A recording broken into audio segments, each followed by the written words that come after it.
महाशिवरात्रि व्रत की प्रामाणिक और पौराणिक कथा। पूर्व काल में चित्रभानु नामक एक शिकारी था। जानवरों की हत्या करके वह अपने परिवार को पालता था। वह एक साहूकार का कर्जदार था, लेकिन उसका ऋण समय पर न चुका सका। क्रोधित साहूकार ने शिकारी को शिव मठ में बंदी बना लिया। संयोग से उस दिन शिवरात्रि थी। शिकारी ध्यान मग्न होकर शिव संबंधी धार्मिक बातें सुनता रहा।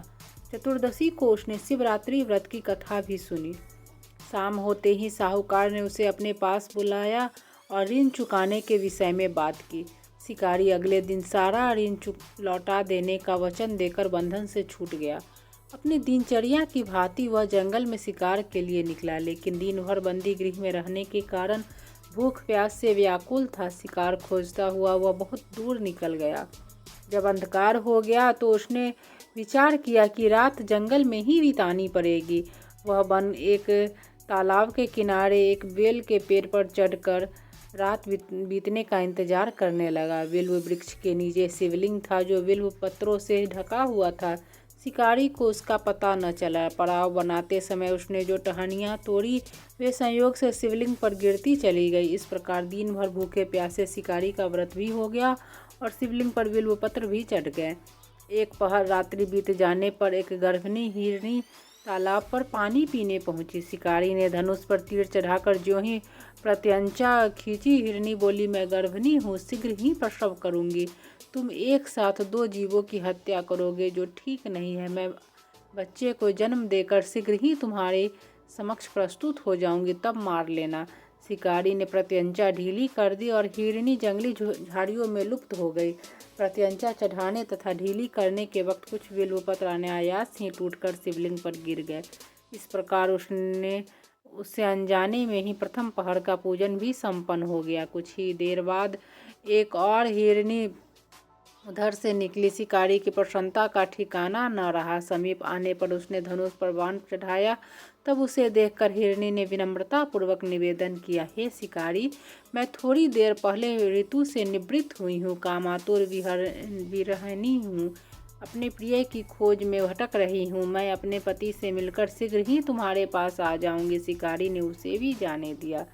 2 बार शिकार को खोकर उसका माथा ठनका। वह चिंता में पड़ गया। रात्रि का आखिरी पहर बीत रहा था। इस बार भी धनुष से लगकर कुछ बेलपत्र शिवलिंग पर जा गिरे तथा दूसरे पहर की पूजन भी संपन्न हो गई। तभी एक अन्य हिरनी अपने बच्चों के साथ उधर से निकली। शिकारी के लिए यह स्वर्णिम अवसर था। उसने धनुष पर तीर चढ़ाने में देर नहीं लगाई। वह तीर छोड़ने ही वाला था कि हिरनी बोली, हे शिकारी, मैं इन बच्चों को उनके पिता के हवाले कर लौट आऊंगी। इस समय मुझे मत मारो। शिकारी हंसा और बोला, सामने आए शिकार को छोड़ दूं? मैं ऐसा मूर्ख नहीं हूँ। इससे पहले मैं 2 बार अपना शिकार खो चुका हूँ। मेरे बच्चे भूख प्यास से व्यग्र हो रहे होंगे। उत्तर में हिरनी ने फिर कहा, जैसे तुम्हें अपने बच्चों की ममता सता रही है, ठीक वैसे ही मुझे भी। हे शिकारी, मेरा विश्वास करो, मैं इन्हें इनके पिता के पास छोड़कर तुरंत लौटने की प्रतिज्ञा करती हूँ। हिरनी का दुख भरा स्वर सुनकर शिकारी को उस पर दया आ गई। उसने उस मृगी को भी जाने दिया।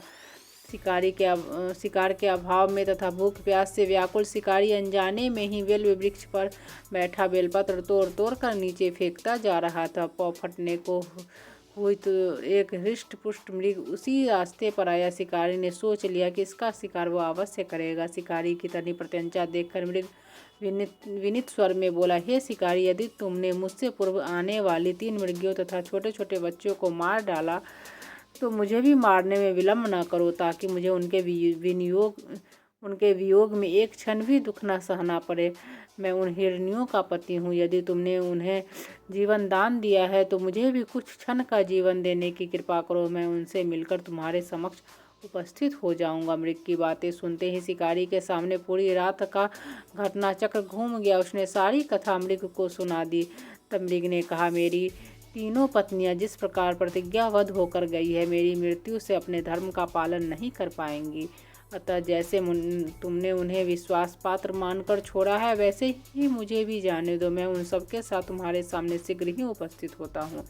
शिकारी ने उसे भी जाने दिया। इस प्रकार प्रातः हुआ उपवास, रात्रि जागरण तथा शिवलिंग पर बेलपत्र चढ़ने से अनजाने में ही पर शिवरात्रि की पूजा पूर्ण हो गई। पर अनजाने में ही की हुई पूजन का परिणाम उसे तत्काल मिला। शिकारी का हिंसक हृदय निर्मल हो गया, उसमें भगवत शक्ति का वास हो गया। थोड़ी देर बाद जब वह मृग सपरिवार शिकारी के समक्ष उपस्थित हो गया ताकि वह उनका शिकार कर सके, किंतु जंगली पशु की ऐसी सत्यता, सात्विकता एवं सामूहिक प्रेम भावना देखकर शिकारी को बड़ी ग्लानि हुई। उसने मृग परिवार को जीवन दान दे दिया।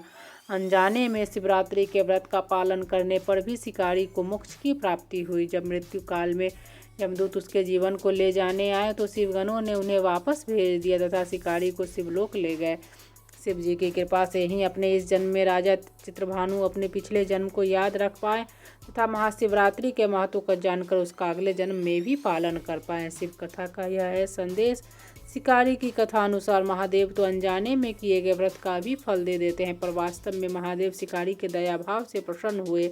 अपने परिवार के कष्ट का ध्यान होते हुए भी शिकारी ने मृग परिवार को जाने दिया। यह करुणा ही वस्तुतः उस शिकारी को उन पंडित एवं पुजारियों से उत्कृष्ट बना देती है जो कि सिर्फ रात्रि जागरण, उपवास एवं दूध, दही, बेल पत्र आदि द्वारा शिव को प्रसन्न कर लेना चाहते हैं। इस कथा में सबसे महत्वपूर्ण बात यह है कि इस कथा में अनजाने में हुए पूजन पर विशेष बल दिया गया है। इसका अर्थ यह नहीं है कि शिव किसी भी प्रकार से किए गए पूजन को स्वीकार कर लेते अथवा भोलेनाथ जाने अनजाने में हुए पूजन में भेद नहीं कर सकते हैं। वास्तव में वह शिकारी शिव पूजन नहीं कर रहा था। इसका अर्थ यह भी हुआ कि वह किसी तरह के किसी फल की कामना भी नहीं कर रहा था। उसने मृग परिवार को समय एवं जीवन दान दिया जो शिव पूजन के समान है। शिव का अर्थ ही कल्याण होता है। उन निरीह प्राणियों का कल्याण करने के कारण ही वह शिव तत्व को जान पाया तथा उसका शिव से साक्षात्कार हुआ। परोपकार करने के लिए महाशिवरात्रि का दिवस होना भी आवश्यक नहीं है। पुराण में 4 प्रकार के शिवरात्रि पूजन का वर्णन है। मासिक